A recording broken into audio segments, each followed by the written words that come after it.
welcome to my channel, Fat to Keto. My friends call me Jelly. I've used the ketogenic journey to lose 206 pounds and I am not done yet. I am holding a little bit of water weight. Not sure just how much. My clothes fit just fine, but we're not really doing weigh-ins. I did one on December 1st. I'll do another one probably December 24th or 23rd. This is maintaining month. The goal is to just maintain and not go over what I weighed in on December 1st. So we will see. But let me go ahead and show you my carb manager and my Fitbit from yesterday.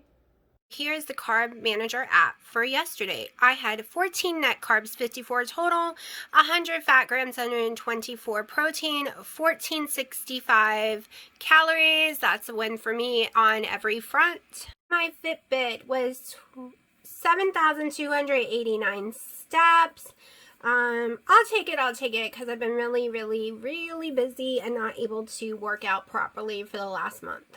Okay, so you saw that I really haven't been exercising as much as I should this month, but I also been trying not to take ibuprofen for the last week. So that being said, nasty weather, low pressure, terrible migraine, had to take one this morning or I would be no good to no one and not even sit here and talk to y'all.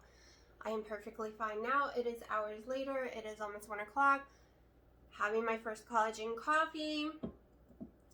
Need to make me food soon because I'm actually hungry today. I have been up for hours trying to catch up on people's videos. I took a shower, blow dried my hair, straightened it, did my makeup, and then put pajamas back on. Yes, this is not a pajama top, but my pants are. It's kind of like Zoom meetings, right? You never know what's on the bottom.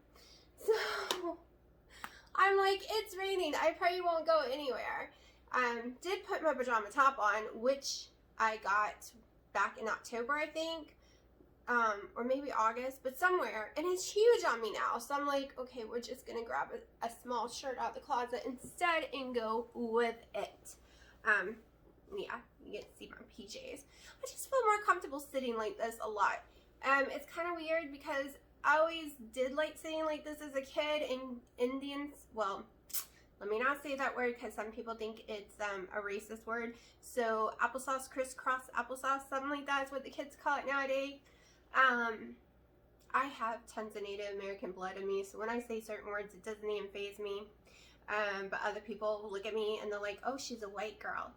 I have 2 tribes of Native American on 2 different sides of my family. So yeah, totally not the point of the video. But so I always wanted to sit like that and never ever could since I was a kid because of all the weight on me, and now I can, even on a stool. So it's trippy to me. What's things that you can do now you couldn't do then? Like, my list is so big I can't even begin to sit here and explain it all because it is insane the things I could not do before. Even fit in some bathroom stalls couldn't happen. Sitting on a plane definitely couldn't happen. I had to ask for 2 seatbelt extensions. Oh my gosh, couldn't go to the movie theaters. I mean, when I did, I had to sit all funky because both ass cheeks wouldn't sit in the seat. Like, it just couldn't happen. Like, I could go on and on. There were so many things. My seatbelt almost wouldn't go around me anymore. I would get cuts in me because it was so tight. It couldn't get any looser. Like I said, crazy long list. I am not the person I was, and I am so happy about it. Are you new to my channel? If you are, I have a lot of underlying conditions. Polycystic ovary syndrome, I had type 2 diabetes, fibromyalgia, was tested positive for one of 5 autoimmune disease. They were leaning towards lupus because I had a butterfly mask. Like, the story goes on and on. High blood pressure, on a big bag of medicine every day. Now I'm not. I'm on 1 pill left. My CRP was in the 40s. I mean, that's scary, right? If you watch any of this virus news, you start getting that high and higher. It starts destroying and eating all your organs, which can happen even without that virus because CRP is inflammation inside your body, which destroys your organs. Now it's at 8. Like, oh my goodness, the list just goes on and on. But what I'm getting at is no matter what your underlying condition, keto can work for you. So I got a question this morning. It might have been last night, but I saw it this morning. And it asked me, did I eat 3 meals in the beginning and snacks when starting keto? So here we go. I was net carbs around 25 or more. I was having a lot of struggle with it. I was always hungry, insanely hungry, because you were taking a 368-pound person who only ate carbs, literally no protein really, no vegetables. 99% of my life was carbs or Subway subs, and that was my only vegetables and protein. So you were taking someone who ate like that, and you're cutting out all the carbs. And I had type 2 diabetes, and my polycystic ovary syndrome was completely out of control, which is insulin resistant and all kind of crap. Like, the list goes on, and I have an adrenal gland issue as well.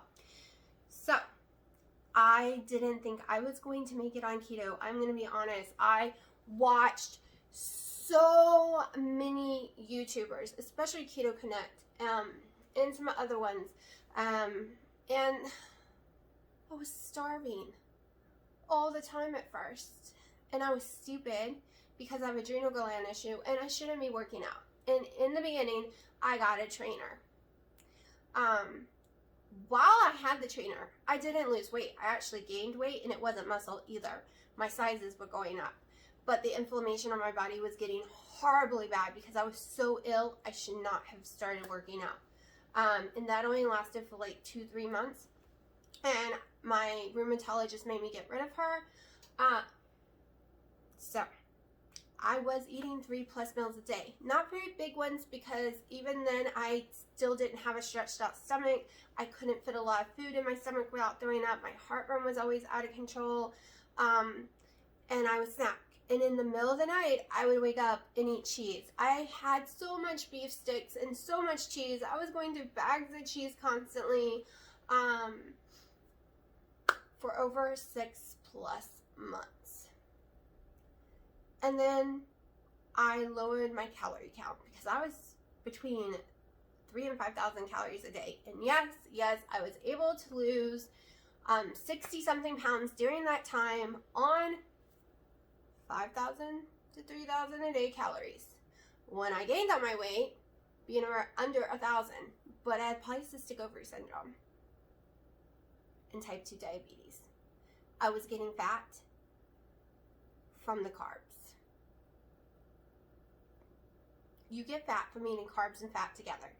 If you just eat fat, you're not going to gain any weight. If you're going to eat carbs, you better take most of that fat away or you're going to gain weight. They do not mix. They make a reaction in your body to make you keep the fat on instead of burning it. They work against each other. So once I lowered the calories down, my hunger stopped it as much. I just had to get used to it. I lowered them down to 2,000 something right away. And because someone told me, the more calories you eat, the more often you eat, the more hungry you get. But there's a trick to it. It wasn't really about the calories. It was how often I was eating and spiking my insulin, causing me to be hungry a little bit after I ate. Once I really started looking at Dr. Berry at this point, because I was only following Dr. Berg, and I was really paying attention to him, and I was following a bunch of skinny keto people who had never been fat. Once I really started watching Dr. Berry, I realized it's the amount of times that you eat with keto, not necessarily the amount of calories you eat, and it's the amount of carbs. So I went down to total 20 net carbs at that time, and I went down to 3 meals a day, and I lost another 70-something pounds. So in the first year, I lost between 120, 130. I really didn't keep track because I really didn't think it was going to happen, and I used like My Secret or Fat Secret or something, or Secret Fat app during that time, but I didn't pay attention. There was a lot of hidden carbs I wasn't really paying attention to, because at that time I was doing like 30 or more sweet and lows a day. Now I'm down to 6 a day, but I was doing 30, and they actually will add up to carbs. And then I lost more weight, got stalled again, which I thought was from my eating. So I went carnivore for 3 months without realizing about the whole magnesium thing, because I was completely ridiculous. Okay, the first year, let me warn you, first year I ended up on the heart ring for 3 days, them trying to save me, and they did, because my sodium was non-existent and I was damaging my heart. Because I thought I was eating enough sodium. I have a low sodium condition already, and I was pouring salt on everything, eating very, very salty food, but it just wasn't working. So you have to pay attention to your electrolytes, because then the next year, almost to date, I ended up back in the hospital because I did carnivore. Without taking magnesium supplements. My magnesium was registering almost nothing. Your magnesium is low, even when it registers not low most of the time. When it starts to get low, it is really low because it's depleting. And when it registers almost nothing, you almost have no magnesium in your body. They wouldn't even let me leave the hospital until I took a bunch of their pills. And then ever since, I take my 500 magnesium a day, every day, ever since. And then I saw it again. And I kept thinking, because it happened every September. So I was like, okay, so going to Hawaii and getting off keto for a little bit must really mess up my system. Because I would come back and be messed up from September to basically the beginning of February. Every year of my journey. Except the first year. And the first year is because I had just started it. First year is because I weighed 368 pounds. So the weight just falling off was easy. Why?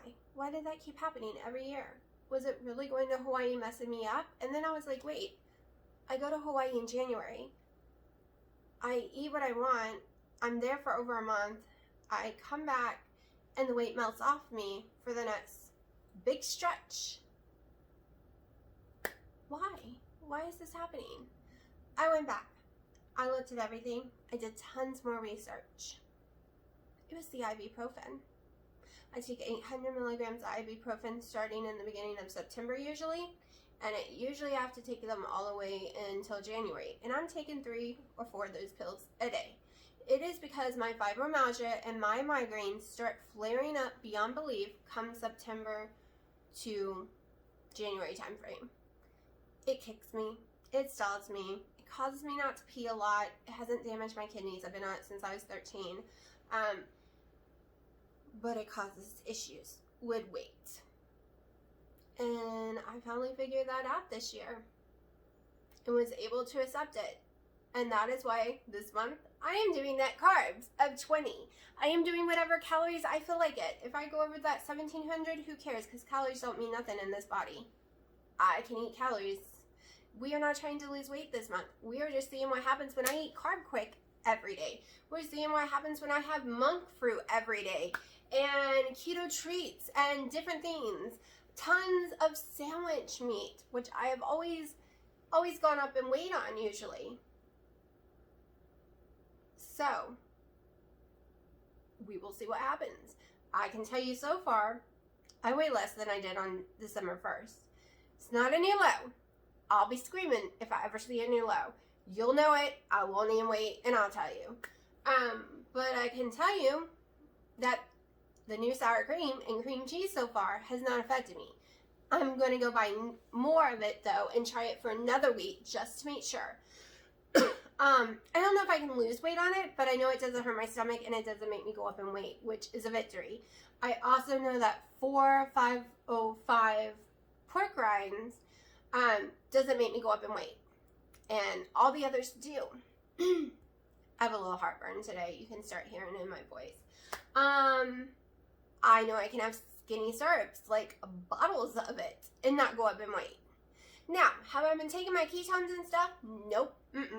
I'm going by how I feel. And I feel amazing, so that's all that matters to me. We're not wasting on cheese strips right now.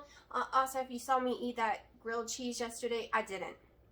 I ate half of it, and I'm like, why am I putting this product in my body since I cannot stand the taste of it.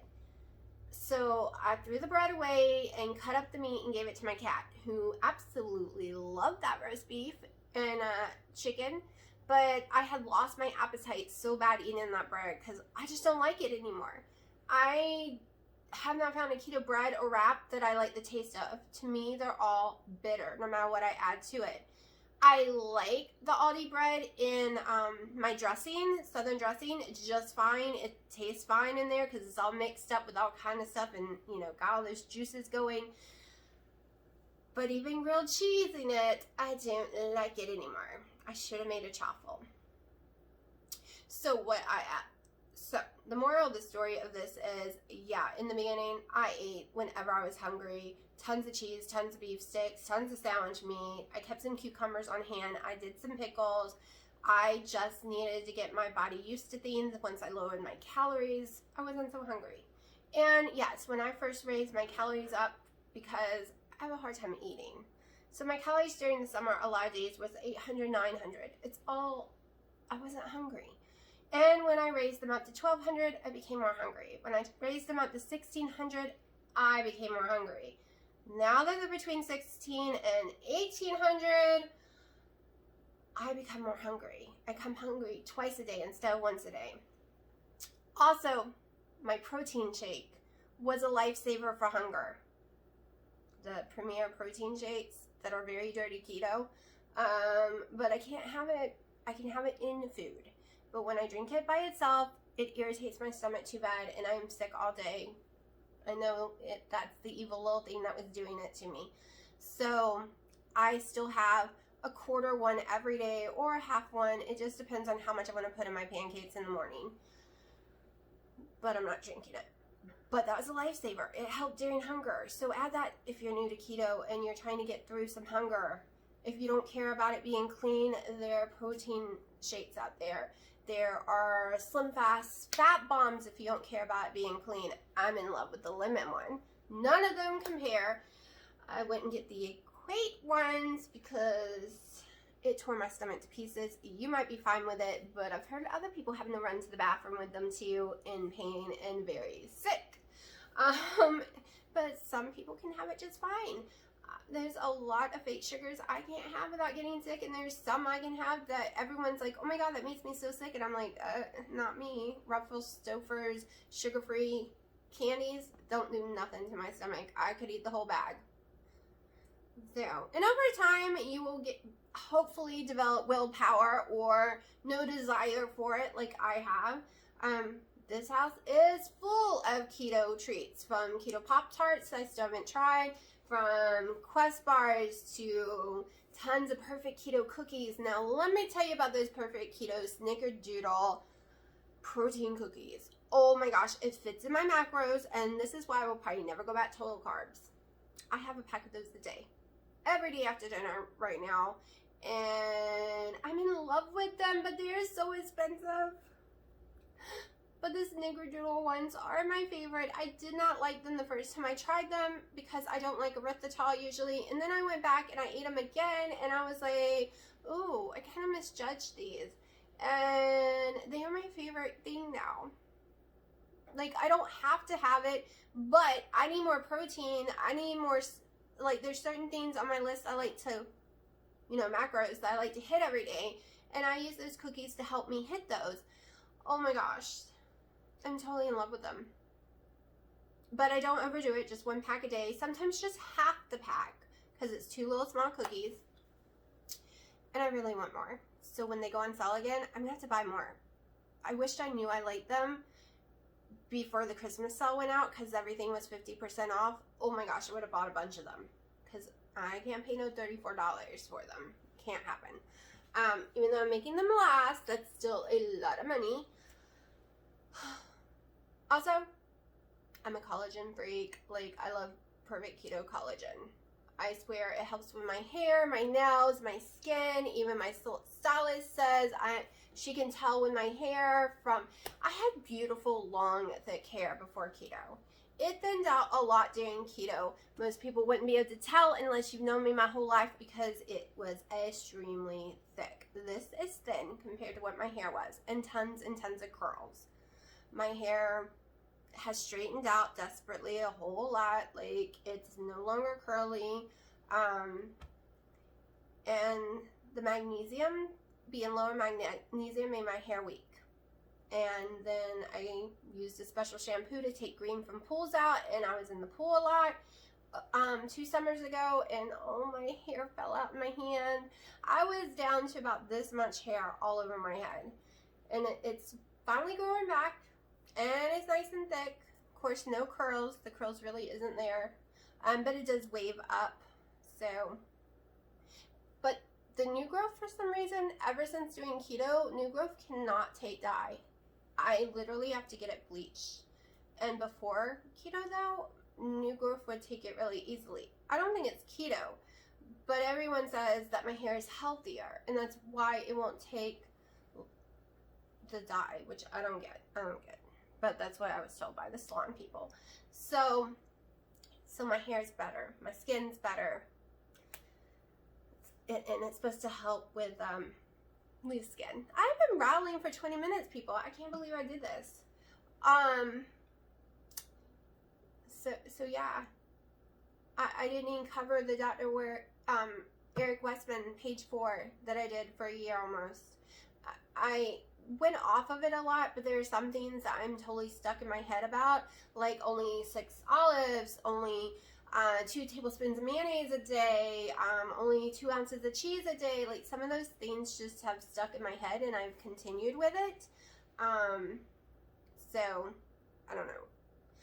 But I'm gonna shut up. This has probably been a really rattly, mixed up video. This is day, 14 of Vlogmas, I think.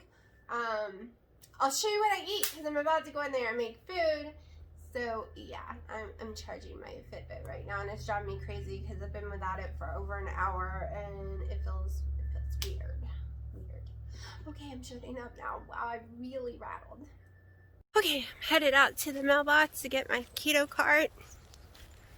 It's a little misty and really, really cold. Okay, still didn't eat yet. I actually don't have time now. I gotta run. I just did a unboxing of the keto cart, about to make my second collagen coffee and put warmer clothes on because it's actually freezing outside. So I had to come back in to change and went ahead and filmed that keto cart opening unboxing type video, right? So I guess I'll just be eating dinner tonight. I don't know. I have to run to Kato's. My orders have come in. I need to go to some other places, so we will see what time I eat today. Waiting for my coffee, so I grabbed me my last slice of roast beef and my last slice of cheese, and I'm going to eat it really fast because, like I said, I am hungry.